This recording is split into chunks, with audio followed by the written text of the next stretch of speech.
Tá certo?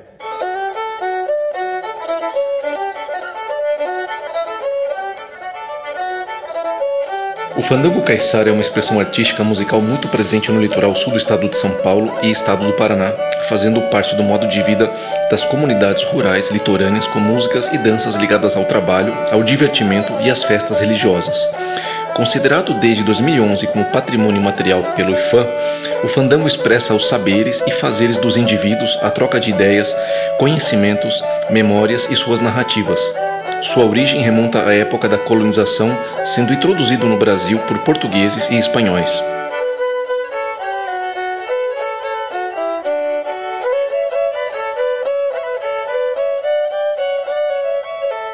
Olá, iniciamos mais uma série do videocast, podcast Fandango dos Mares para os Lares. Eu sou Rodrigo Fonseca, conhecido como Cataia, músico especialista em gestão cultural, mestrando em comunicação e cultura e membro da rede de estudos e pesquisa da Enfoque Comunicação. Estou aqui do lado do meu parceiro Cabreiriço, músico, cineasta, pesquisador e especialista em arte e educação. Nós somos músicos da banda Cataia, uma banda que tem 25 anos de história, de trabalhos autorais, com 3 discos lançados no Brasil e 1 no exterior. Uma banda que trabalha, né, a pesquisa da cultura popular misturada com os elementos da música moderna, contemporânea.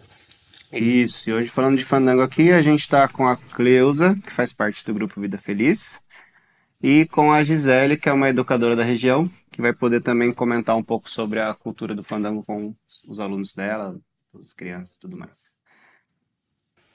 Vamos com a Cleusa? Conversar com a Cleusa? Vamos lá. Cleusa, eu queria que você contasse pra gente um pouco da sua história com o fandango. Como começou o seu primeiro contato com o fandango, assim? Meu primeiro contato com o fandango foi quando eu me casei com o Evaristo. Eu já vinha há muito tempo já com vontade de trabalhar no fandango. Só que meu pai era muito... assim, não deixava a gente sair de casa. E eu cresci, mas eu cresci aprendendo com meus avós, com meus tios, na roça, aprendendo a dançar e aprendendo as músicas do fandango. E depois eu casei com o primeiro marido, que faleceu, e também eu não tinha essa liberdade de ir no fandango. Depois, quando eu casei com o Evaristo, aí misturou, né? Ele gostava do fandango, eu também gostava. E a gente foi juntando, fandanguear. Daí a gente montou um grupo do Fandango Vida Feliz, que a gente continua até hoje. Mas lá atrás, no tempo da minha avó, da minha mãe, do meu pai, eu já sabia muita coisa do fandango. Só que eu não podia pôr em prática porque eu tinha minhas mãos atadas por causa do meu pai e depois por causa do meu esposo mesmo. É isso que eu ia te perguntar. Você já tinha contato com o fandango antes? Já tinha. Só que não podia participar? Não podia. Por ser mulher, essa era a questão ou não? Mulher não tinha vez no fandango, né? Tinha vez só para dançar. Dançar, trabalhar nos mutirões. Mas tocar viola, bater aquela timba que falam, né? Não tinha. Ninguém se atrevia, uma mulher não se atrevia a sentar junto com os homens assim, para tocar viola, cavaquinho. Inclusive eu sei um pouquinho tocar cavaquinho, porque eu aprendi com o Evaristo. E a gente era... como é que eu posso... opressão. Era uma opressão sobre as mulheres. Que as mulheres não tinham voz, nem vez naquela época, de sentar na roda de fandango, onde tinha homem, os homens sentados, a mulher não podia. Porque, sei lá o que era o tabu daquela época, era assim. E eu fui aprendendo, depois que eu casei com o Evaristo, aí que a gente começou a ir fandango, montamos grupo de sapateado, de bailado, e a gente está nessa luta até hoje. Dançando, tocando, né? Eu sento na roda dos homens, toco timba, toco aquele adufo, toco pandeiro, E agora as mulheres têm o vez no fandango. De 20 anos atrás, 20, 30 anos, ninguém tinha vez no fandango, mas agora já temos, né? Eu tenho também o grupo das fandangueiras, que é com a Márcia lá do Marujá, com a Juliana ali do Itacuruçá. Nós somos 3 mulheres. Olha que E bacana. o Evaristo toca cavaquinho com seu André, que toca rabeca. Então, esse é o grupo das fandangueiras, que nós atuamos agora. Nossa, muito bonito. Uhum. Qual que é o nome do grupo? As fandangueiras. As Fandangueiras. Muito legal. Mas na dança sempre teve as mulheres. Na dança, sim, bailado, as mulheres sempre eram as tinha damas, danças, sim. né? As damas tinham, de preferência, tinham que estar no fandango.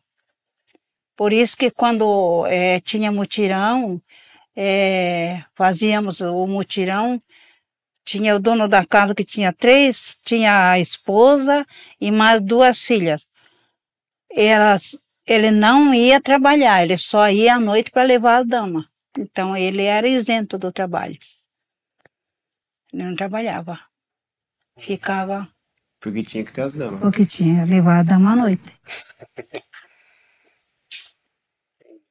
É uma outra construção social, né? A sociedade de uma forma bem diferente do que é hoje, né? Exatamente, muito diferente. E eram nos bailes de fandango que se davam os namoros, os casamentos e tudo mais. Os namoros, os casamentos, né? Muitas pessoas iam dançar, iam no fandango e dali já saíam namorando, dali algum tempo já casavam. Ali era muito. E eu não arrumava nada porque não ia. Mas Você era do Ariri, né? era do Era do Ariri. Ariri. Eu morava a 12 quilômetros do Ariri, É? num bairro chamado Rio Capinzal, a 12 quilômetros. Então, na época, para nós era muito difícil. A minha juventude. Eu não tive infância por quê? Porque desde cedo eu comecei a trabalhar na roça. Eu sempre falava, mãe, quando eu nasci, a senhora já me deu uma enxada, porque não é possível. O meu presente foi a enxada, porque desde cedo eu comecei a trabalhar na roça. Aí o que meu pai fazia? Era 12 quilômetros, nós vinhamos pro Ariri, que tinha escola, né? Com a lama por aqui pelo joelho, que não tinha estrada ainda na época. E passava a semana no Ariri, sexta à noite, quando estava pardando a noite, a gente ia embora para o Capoava a pé. Eu carregava meus irmãozinhos na nuca, aqui, no ombro. Quantos quilômetros? 12 quilômetros. Caramba! A gente chegava bem noite. Quando era lua nova, era bem claro, né? Então, era mais fácil. Aí a gente voltava domingo à noite. Aí ficava segunda até sexta à noite de novo. Ficava na casa dos meus tios. E era assim minha vida. Trabalhava sábado, domingo, trabalhava na roça. Que era nesses mutirões. Era os mutirões. E lá tinha fandango ou só no Ariri? Não, só lá no sítio. No Ariri não tinha fandango. Ah, no Ariri não tinha. Não, Ariri, nessa época, era uma espécie de, como eu posso dizer, tipo uma cidade, como é que eu posso explicar para vocês? Uma cidade que não tinha contato com o pessoal do sítio, entendeu? Uma cidade tipo, eu não sei o nome, mas era uma cidade que eles não tinham contato com o pessoal do sítio, com os caipiras, entendeu? Porque era tudo muito chique, né? Ali, a escola era ali, o grupo estadual era ali, tinha tudo ali, e a gente que vinha do sítio era mais um pouco excluído. Mas eu aprendi a ler. Mas que interessante, né? É porque o Ariri também já é um lugar afastado, né? É um bairro afastado, né, de Cananéia, né? Agora evoluiu, agora tem fandango, né? Agora evoluiu bastante na questão do fandango. Mas com o pessoal que vieram das comunidades rurais, de outras comunidades que foram para lá. Que levaram o fandango para lá. Fandango para o Ariri. E a senhora acha que essa relação que a senhora tem com o fandango hoje, que a senhora é toda engajada, tem o grupo das fandangueiras, participa do, do grupo Vida Feliz, vem dessa influência da infância, desse fandango que vocês quase vivenciou na infância? Vem da influência da infância. Porque aquela vontade, aquela vontade de participar de um fandango, de uma sala de dançar, de tocar viola. Então eu fui crescendo aquela vontade de ser essa pessoa. E na minha velhice, já digo, mas aí eu consegui, né? E tô aqui. E as crianças de Cananéia, como que elas sabem da existência do fandango? Como que elas enxergam o fandango? Como é que funciona isso para as crianças? Bom, muitas delas vêm das famílias que tocam, né?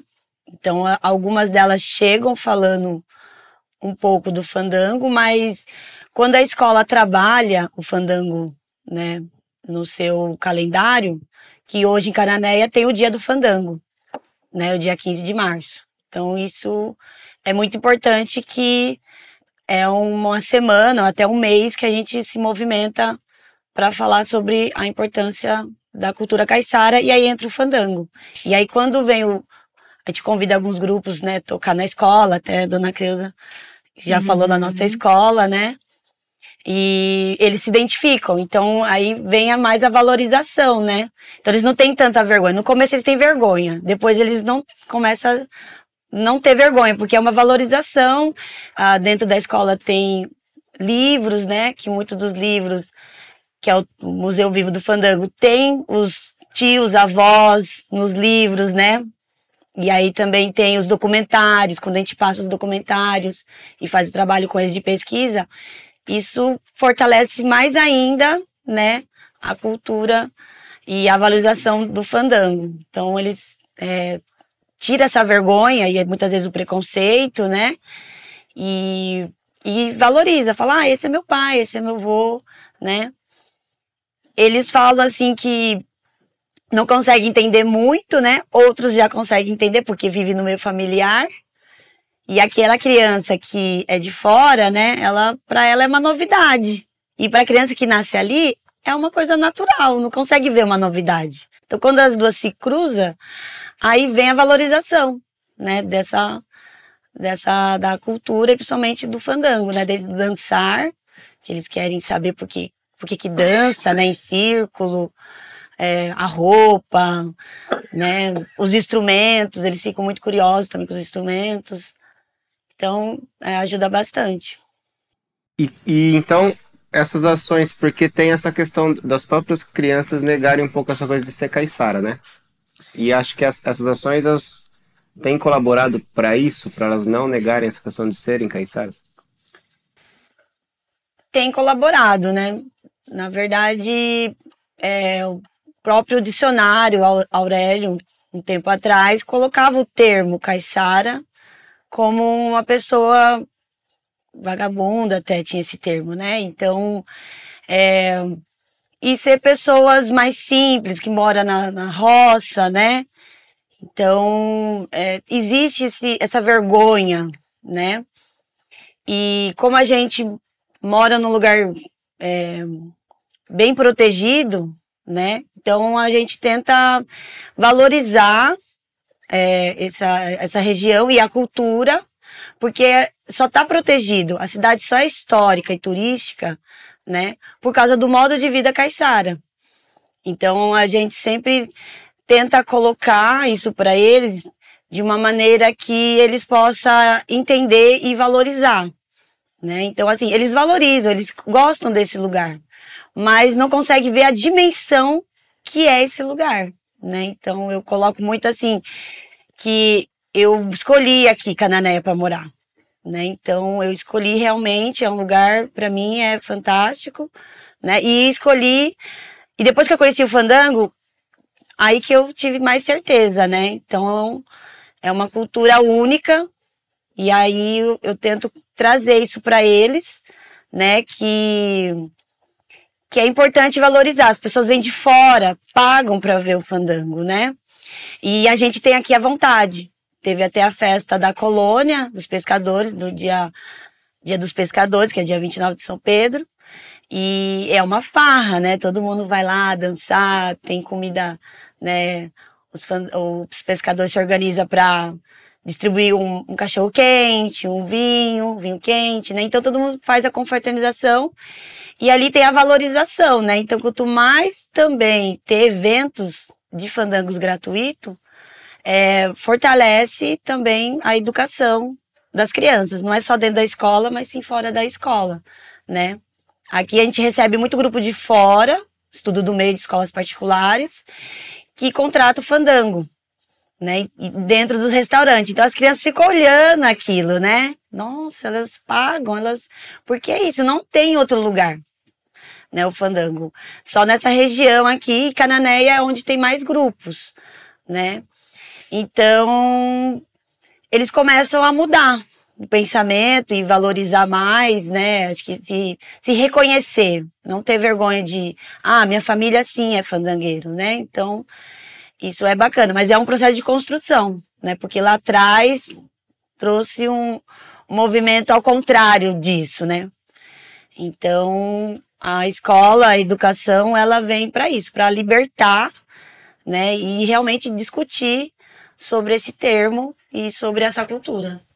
E a questão da representatividade, né? Porque você falou que a hora que eles se identificam nos livros, através dos tios, dos avós, né? Com essas pesquisas que são feitas, são publicados livros, ou igual a gente está fazendo com o videocast. A hora que eles identificam um parente ali, ou a história deles, eles têm mais vontade de ser o caiçara, né? Pelo que você me contou, né? Eles assumem mais esse caráter, né? Sim, sim. E agora em Cananéia tem a escola de música, e dentro da escola de música tem aula de rabeca, né? E aí começa a aparecer algum jovem, alguma criança, né? Mas lá atrás também já teve alguns projetos, né? De ensinar, porque muitas vezes a criança quer aprender, né? A tocar o instrumento, muitas vezes dentro de casa, é muito sagrado, né? Não pode nem encostar no instrumento. Então, quando você traz isso para a comunidade, principalmente para a escola, trazendo um grupo de fandango, né? Mostrando para eles como que é os instrumentos, eles, cada vez mais, eles se fortalecem. E é isso, e o registro, né? Nos livros, nas filmagens, nos documentários, ajuda muito, porque eles sabem de tudo. Esse é meu tio casado ali, o Ariri, ali é do Cardoso. Muitas crianças, né, até algumas vieram da Ilha do Cardoso, né? A gente tem criança na escola que é do Pereirinha, então assim, e elas tocam nos grupos lá do Pereirinha, né? Tem até um jovem que acho que ele é da 7ª série, então um orgulho, assim, ele fala que toca mesmo. Então, as outras crianças ficam assim, nossa, como que é isso, né? Então, é importante, sim, cada vez mais fomentar a cultura e o fandango na região. Bacana. Eu vou... Cleusa, hoje você vê a participação das jovens no fandango. Como que você vê as mulheres no fandango? Tem participado mais? Elas participam bastante, de uns tempos para cá, já está bem liberal o fandango para as mulheres. Elas vão, inclusive no fandango, a maioria é só mulher. No grupo de vocês? No meu grupo são 5 mulheres. Olha que legal. 5 mulheres no meu grupo. Então, eles participam bastante. Eles têm uma vontade de participar. Só não tem mais mulher porque não tem homem. Não tem cavalheiro.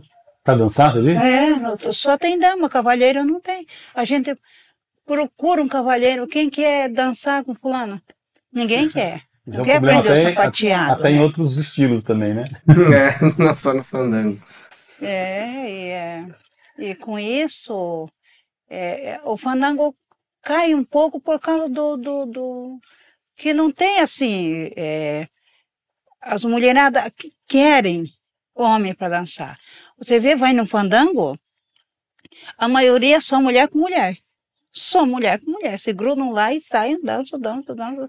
E esse dia de São Pedro, 29, que tem muita gente, né? Aí foi bastante casal, dançaram bastante. Mas a maioria, assim, só mulher. E as mulheres, assim, elas têm a preferência em dançar mesmo ou elas têm também interesse em tocar? Não, elas só querem dançar. Dançar. Tocar é só eu. Só eu que me interesso para tocar. Agora eu tô mais aprendendo mais a tocar cavaquinho.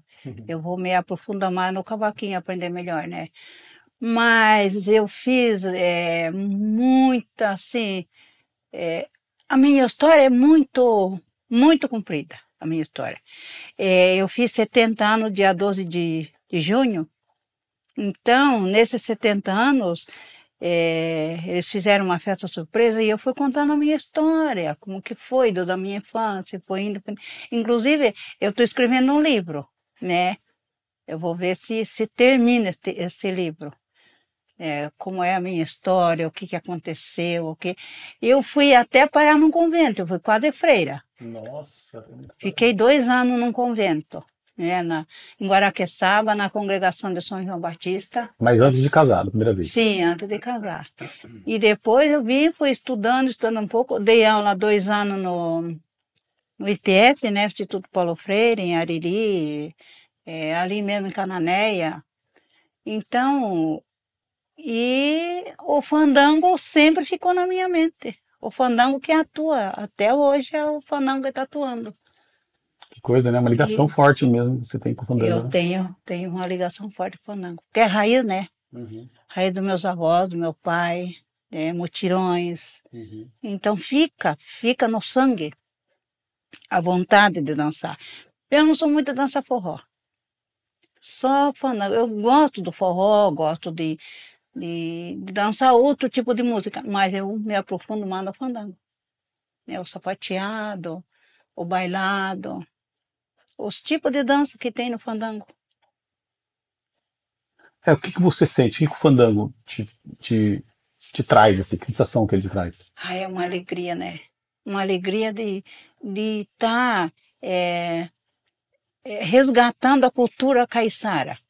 A cultura caiçara, como falou a Gisele, que o povo caiçara era tido como um povo assim, meio vagabundo, meio caipira, mas caiçara é caipira. Né? Não é um caipira, daquele caipira da roça, que igual Chico Bento, mas é um tipo de caipira. É um tipo de caipira. O que não pode ser desvalorizado, né? Porque é uma coisa bonita, né? Existem particularidades, né? Cada uma tem sua particularidade. E isso acho que é importante. O respeito. Essa coisa do estético, né? Do que é o belo, né? O belo é aquilo onde a gente vive. As outras pessoas gostam de rotular isso, né? Mas que bacana. Eu e meu esposo estamos tentando, não queremos deixar morrer essa cultura caiçara, né? A gente está sempre tentando, inclusive quando tem ensaio, a gente sai nas casas convidar, né? Pegamos o carro, saímos convidar para lá e para cá e levamos os tocadores, porque tem os tocadores que já estão meio capenga. Então a gente pega, leva, traz em casa para não deixar morrer a cultura caiçara. Até que surja um pouco de gente nova, mas está difícil. A senhora acha que está difícil essa renovação? Está difícil demais. E por que você acha que as pessoas não se aproximam da cultura caiçara, não fazem o fandango? Eu acho que por causa do incentivo, as autoridades, eles não tem uma vontade de resgatar a cultura caiçara de Cananéia. Eles não têm essa vontade. Então as crianças só vê, como falo ela, pela escola, que a gente vai tocar nas escolas, né? Ali no Yolanda a gente vai tocar. E pelos livros também, pelos pais, porque tem criança muito ali em Cananéia que vieram dos pais, os avós vieram do fandango, né? Do sítio, do fandango. Então, eles têm aquele conhecimento, mas eles não se interessam, porque não tem incentivo. Agora que a gente está fazendo um projeto para que a gente possa ir nas escolas, E assim, tocar nos asilos, nas escolas, para resgatar as crianças da escola para dançarem o fandango, para ver se a gente ensina eles a dançarem o fandango, para não deixar morrer a cultura do fandango. Né, na arraiada, a gente tem arraiada, em janeiro, tem um monte de coisa que abrange o fandango, que o fandango está ali dentro. Tá muito ligado à sociedade, né? O cotidiano ali. Né? É. E a dança, a senhora aprendeu a dançar o fandango como? A dança eu aprendi a dançar na roça. Na roça mesmo, assim. Eles faziam aquela roça no mutirão, e meu tio, tio Antônio, meu tio José, que já faleceram, minha tia Josefa, meus avós, inclusive meu tio Antônio, ele que levava a viola para a roça, para me ensinar a dançar, né, o sapateado e o bailado e a música do fandango, ele e minha tia. Então eles iam para a roça, escondido do meu pai. Ele levava a viola escondida. E eu ficava lá na beira da roça dançando. Dançando, depois plantava a rama, ou feijão, alguma coisa. Então eu aprendia as coisas ao mesmo tempo. Dançar, plantar, capinar, aprendia tudo ao mesmo tempo. Faz tudo parte da mesma prática, da né? Da mesma prática e da mesma cultura, né? Porque ali na roça, era construído através de mutirões, as roças. E aí tinha festa, né? Aí tinha o fandango que era pago, né, com a dança. Foi aí que a gente aprendeu. Mas também da minha família, somos 5 irmãos. Só eu. Só eu que sou assim, né? Que o resto depois cresceram, foram para outras igrejas, são de outras. Eu sou católica, tenho muitas atividades na igreja católica, sou catequista. Então, só eu que estou nessa atividade. Inclusive a igreja católica tem uma relação forte também com o fandango, né? O fandango com a igreja, muito, né? Inclusive o nosso padre Ari, agora ele é muito fandangueiro. Ele dá muita força para a gente no fandango. O padre Gilberto também, mas o padre Gilberto tem um problema de saúde. Mas o padre Ari, ele vai, ele dança, ele incentiva. Quais são as festividades que estão relacionadas com o fandango, dos eventos do calendário religioso, assim? O Divino, a festa do Divino, São João Batista, Navegante, é tudo uma festa que envolve isso. Aquela vez que a gente estava conversando, foi a festa do Divino, né? Que saiu a bandeira de dentro da igreja, foi tocando fandango. Isso, Que bonito, né? E as pessoas das outras religiões não participam do fandango. De jeito nenhum. Então a chegada das outras religiões também foi um problema pro fandango. Foi, muito. Muito. Em Canané foi pro fandango, tanto pro fandango quanto para a igreja católica, né? Que foi muitas pessoas que foram para outras religiões. Então é muito... Eles não participam de nada. Mas é tradição, é dançar, é respeito, né? Sim. E dançar é uma terapia. Ai, eu amo dançar. Como eu amo dançar. É muito bom Bonito, dançar. né? E são várias marcas, né? São. Temos, no sapateado, temos a no corrido, que dança, os cavalheiros dançam sem parar. É só quando terminar a música que eles param de bater. E tem a queromana, que tem uma pausa do sapateado pro bailado. E tem o Anu Paraguai também, que não para de dançar. A Graciosa, que só toca no final do fandango. E tem a Chamarrita, que é bailado, e o Dandão, que é tipo um vaneirão. Tem várias marcas. E o batido, que é o sapateado. E como que a senhora aprendeu todas essas aí? Tudo lá com o seu tio, com a sua tia? Ou teve coisa de agora? Dançando. A vontade, né? A vontade de dançar. E... Daí meu pai dizia, olha, eu acho que era para ser homem, estava homem na barriga, mas nasceu mulher, porque eu trabalhei demais na roça, sabia fazer tudo, sabia manejar uma foice no mato, um machado, enxada, tudo eu faço na minha vida. né? Carrego minha família nas costas, porque eu sou a mais velha, então tudo vem ali, né, para mim. Cuido do meu irmão que é doente, tem epilepsia. Então, mas isso não me impede de eu ir no fandango. Não me impede. E ainda, por enquanto, ainda não estou sentindo o peso da idade, né? Com 70 anos, não sinto ainda o peso da idade. E eu quero viver mais um pouco ainda. É isso aí. Quero ver mais. Posso só fazer uma colocação? Dentro da escola, a gente tenta também ensinar as crianças o que é a cultura e o que é religião, né? Então, muitas vezes a cultura é ligada às religiões, né? Então,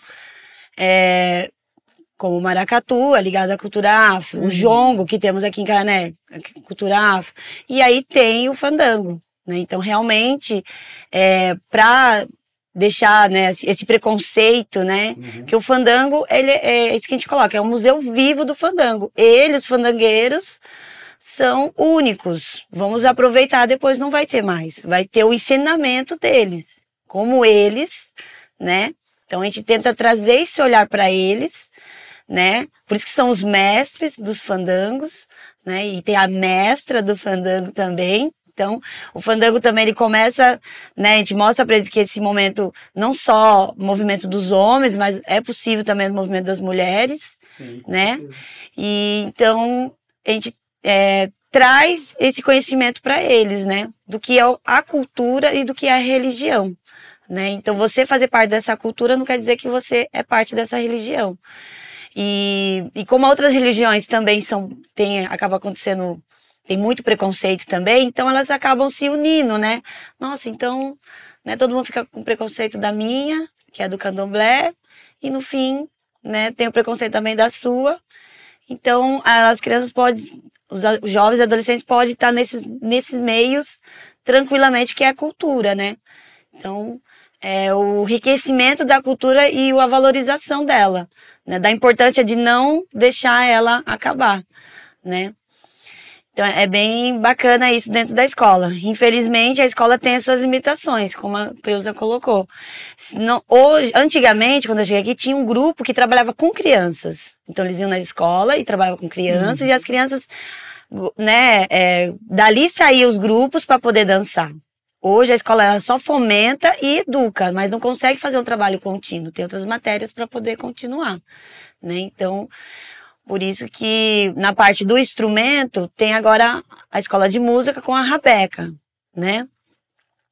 Mas poderia fomentar outras coisas, né? Então, como a dança, como ela colocou, né? E assim por diante. Porque aí sim a criança, a adolescente, ela consegue levar o que ela aprendeu para fora, né? Vai quebrando cada vez mais preconceito e também a timidez. Muitas vezes é timidez, como ela falou.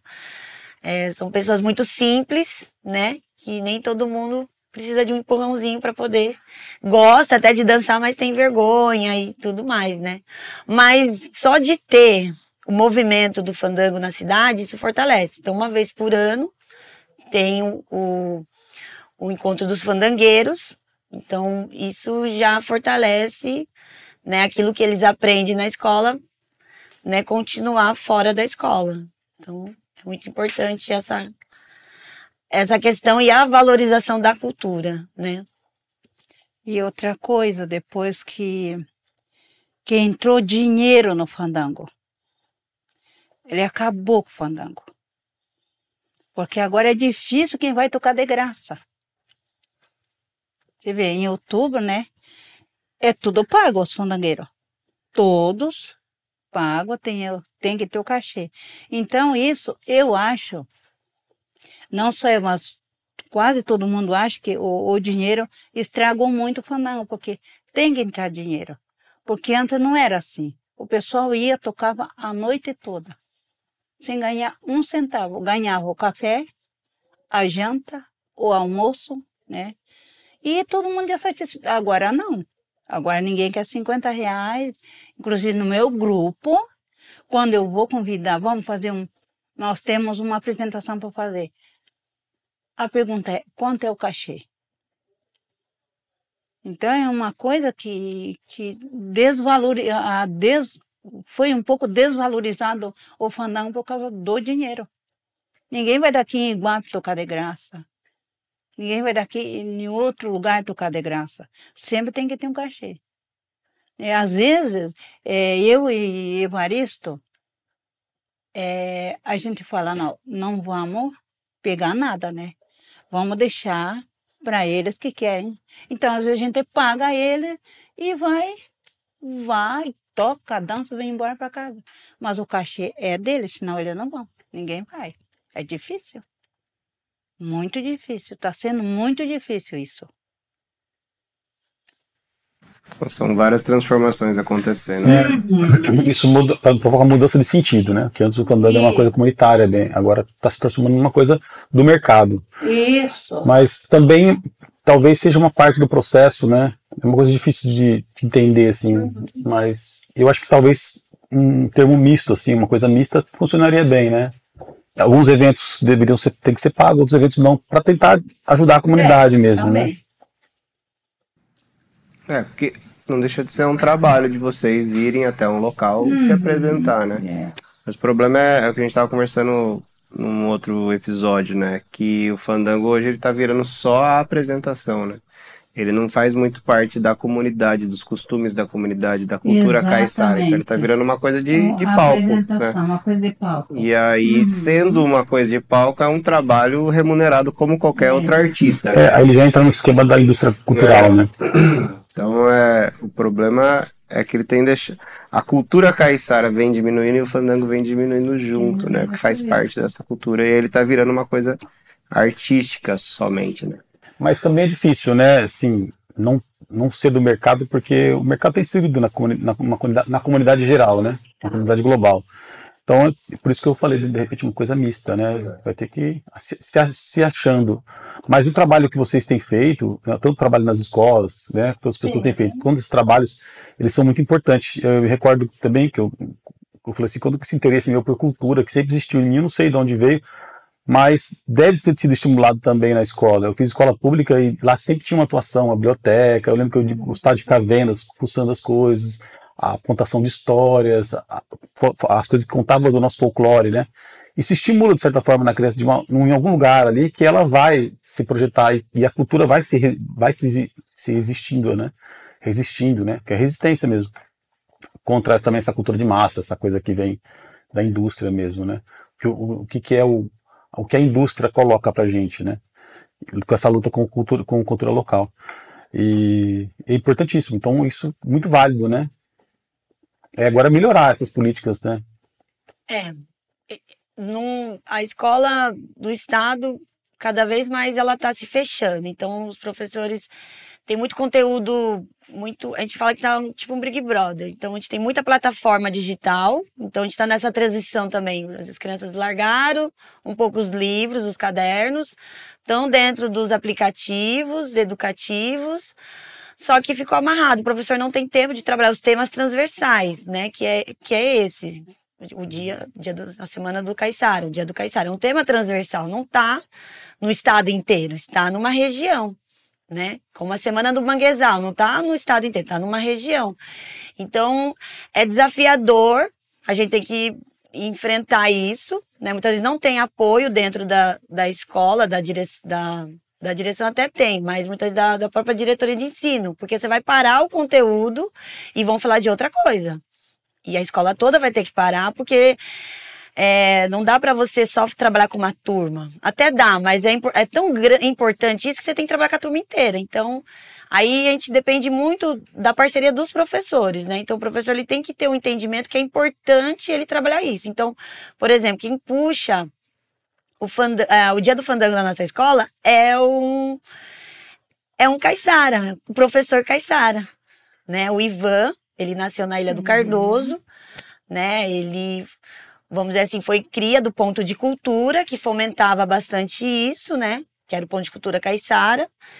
E dali ele virou professor de história. Então, assim, ele já está há 3 anos na minha escola, né? Então, ele chega com esse gás que sabe que a gente também é do movimento. Vamos fazer, vamos fazer. E aí, é muito disso também. Quando o fandangueiro, quando a gente pede para vir tocar na escola, eles vêm gratuito, né? E quando que eu faço parte também de uma instituição, a Rede Canané, a gente pede para fazer, tocar num evento nosso, né? Que é a Feira de Economia Solidária. Muitas vezes a gente só tem aquele cachê, aí a gente tenta negociar. Como já tem muitos anos, aí eles falam, não, mas eu quero tocar lá. Aí tem isso só? Então tá bom, eu vou com isso. Né? Então também, assim, é uma transição deles, né? De valorizar. Então eles sabem agora que, nossa, não posso só tocar sem ganhar nada. Mas eles ficam também ofendidos quando você não chama, né? Então, porque essa transição que vocês falaram, né? Então, quanto mais dentro da cidade, eu acho que quando a gente chama os fandangueiros dentro da cidade, é bem difícil eles negarem. Talvez quando é para fora, né? Porque é um outro rolê, você ir para uma outra cidade, mas que é perto, mas vai ter um gasto, né? E a gente sabe que nem viver da cultura não é fácil. Então, muitos fandangueiros eram pescadores que hoje não pescam mais, por causa da sua idade. E, querendo ou não, a renda ficou no fandango, realmente no cachê. Né? Então, eles entendem, a gente percebe isso. Tanto que a gente coloca isso para as crianças. Ó, o grupo de fandango hoje, né, se você faz parte de um fandango, você pode apresentar. É uma maneira de gerar renda. Então, a gente também, dentro da escola, tenta colocar isso, além de valorizar, mas também é uma forma também de gerar renda. Se você gosta de fazer isso, né?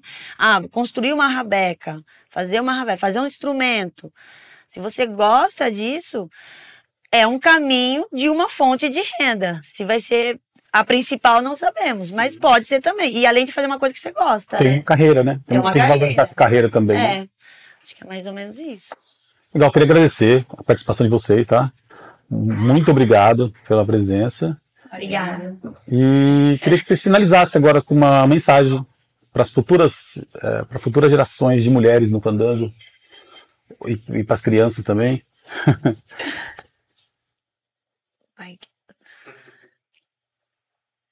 Bom, a minha mensagem para as mulheres, crianças, adolescentes é que eles sintam vontade de continuar o fandango caiçara, principalmente na nossa região, em Cananéia. Que é uma coisa muito gratificante. E é uma alegria muito grande quando a gente vai no fandango, dança, tá todo mundo dançando, né? Então, para nós, para quem toca, para quem dança, para nós que somos veteranos no fandango, é uma alegria imensa de ver os jovens dançando fandango. Então, essa tradição nós não podemos deixar morrer, porque é uma tradição antiga, não é uma tradição de agora. Não é agora, é muito, muito, muito antigo o fandango. Então, tem que renovar o fandango. Porque se a gente morre, esses mais velhos vão morrendo, vai acabar, se não vai entrar outro pessoal novo para dançar. Então, essa mensagem que eu quero deixar. Aproveitem enquanto são vivos, né?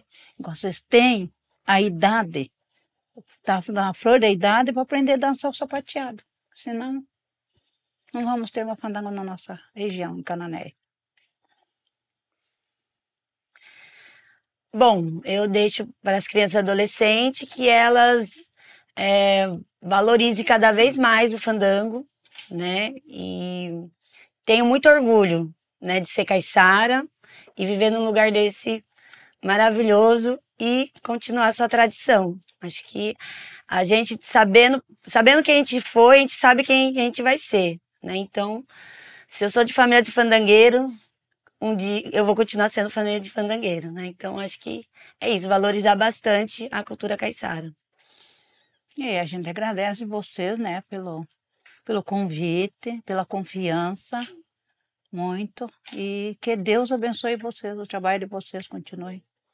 Tá? Prosperidade, sucesso para vocês. Tá E que esse documentário fortaleça mais ainda os jovens e crianças e adolescentes. Precisando da gente, nós estamos por aqui. Combinado. Obrigado, viu?